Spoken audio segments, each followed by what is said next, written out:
Good afternoon and welcome to the concluding part of my teaching on the tongue and life and the fear of God and wisdom. So last week we talked about how a wholesome tongue is a tree of life, and again how perverseness or contrariness in it is a break in the spirit. And if you haven't watched that video, and in order to make better sense of this teaching, I would encourage you to go back and watch that video. You can find it on my on my channel on YouTube, my YouTube channel. Just catch up on it. It's not a very long video, but it does provide the foundation for what we're going to be talking about today, or yes, for what we're going to be talking about today. So I encourage you to go back and listen to that one. So today I'm going to be progressing that teaching a bit further. Thank you for your comments as always. I'm going to be progressing that teaching. And my reading this week is taken from Psalms, the book of Psalms 45, verse 1. Here, I read it. I like reading from the King James Version, but of course you can read from any version that works for you. For me, it's the King James or the New King James. My heart is inditing a good matter. I speak of the things which I have made touching the King. My tongue is the pen of a ready writer. Okay, my heart is inditing a good matter. I speak of the things which I have made touching the King. My tongue is the pen of a ready writer. So your tongue is a pen, according to this scripture. Your tongue is indeed a pen, and you may ask, so it can be used to write things, rewrite, overwrite. It's a pen, and we'll more on that in a few minutes. So last week we talked about how a wholesome tongue releases life, and twistedness or contrariness or perverseness in it is a break in the spirit, and how it can break the flow of power or break in the transmission of life, and all of that. Again, it's all available for you to listen to on the video. So here it says your tongue is the pen of an ever-ready writer.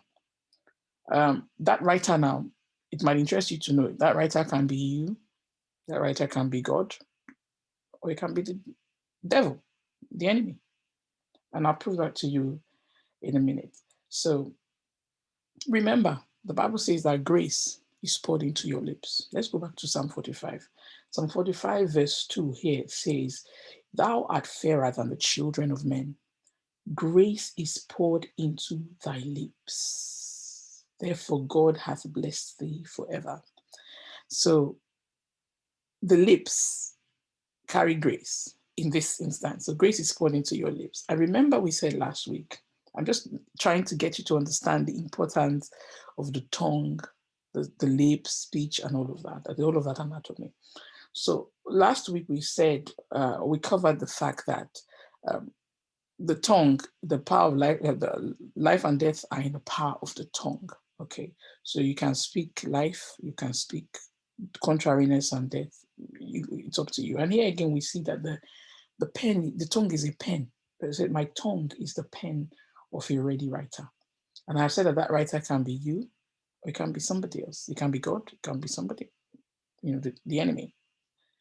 Um, what you say actually is coming from you. A lot of the time, people talk carelessly quite often.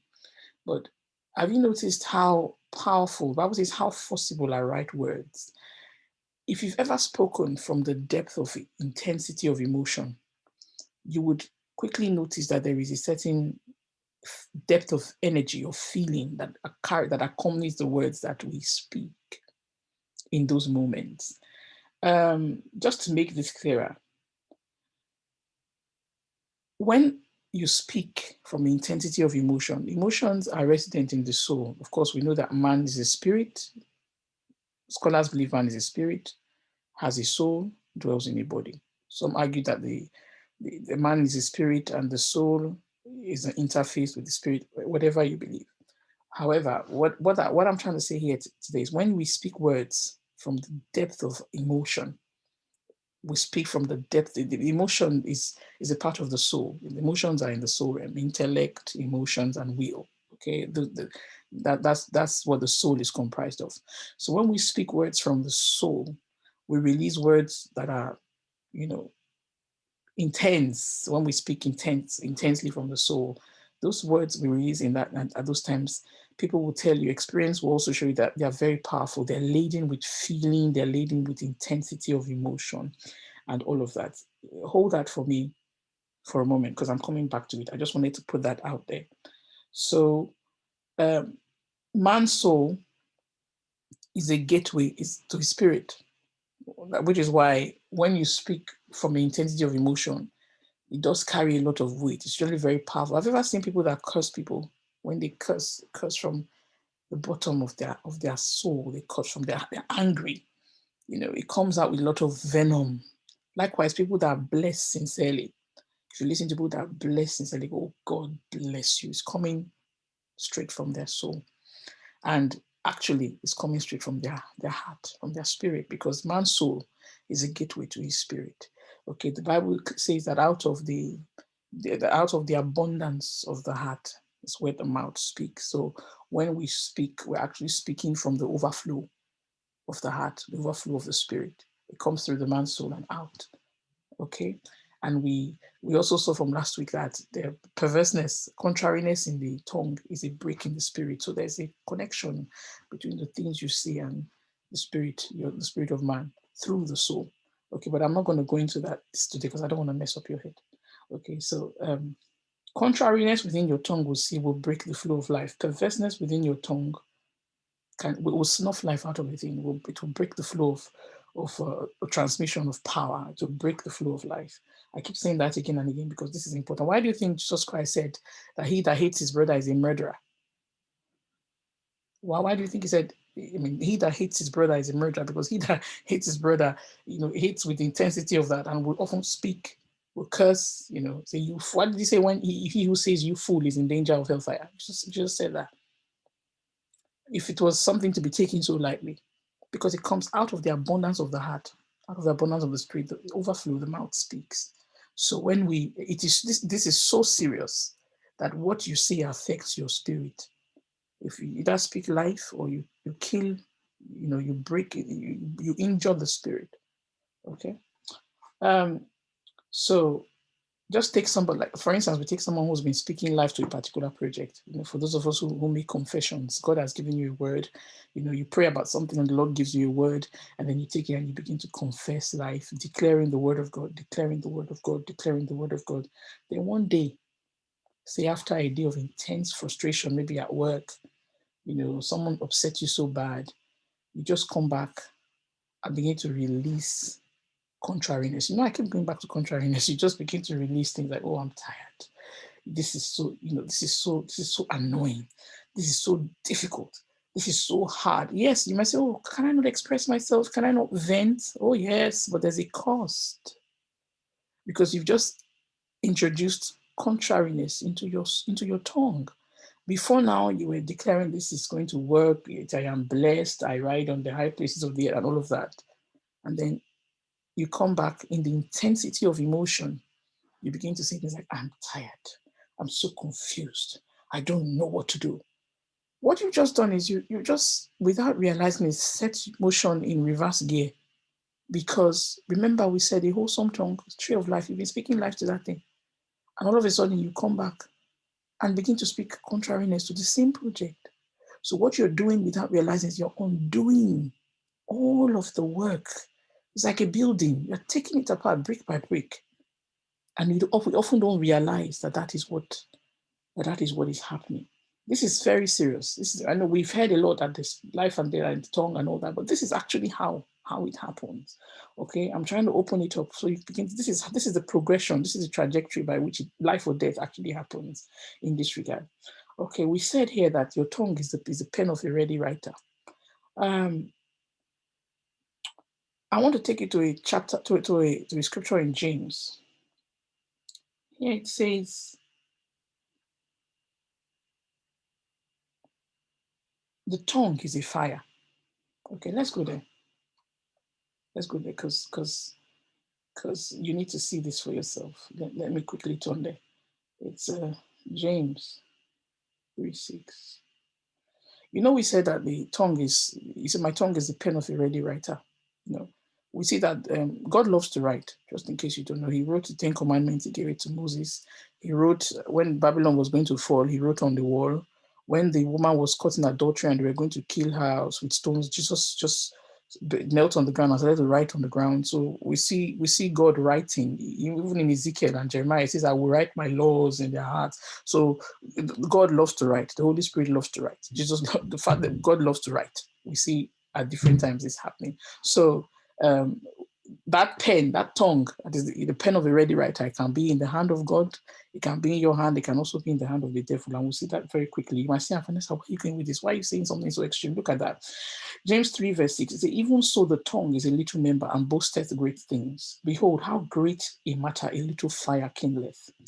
And the tongue is a fire, a world of iniquity. So is the tongue among our members, that it defileth the whole body, and setteth on fire the course of nature, and is set on fire of hell." Let's go to the Amplified, because it's really good to read from the Amplified. The Amplified opens it up so you understand exactly what this thing is really, really saying. And let me take you very quickly to the Amplified. There's the Amplified and there's the Amplified Classic. But I want us to look at the Amplified.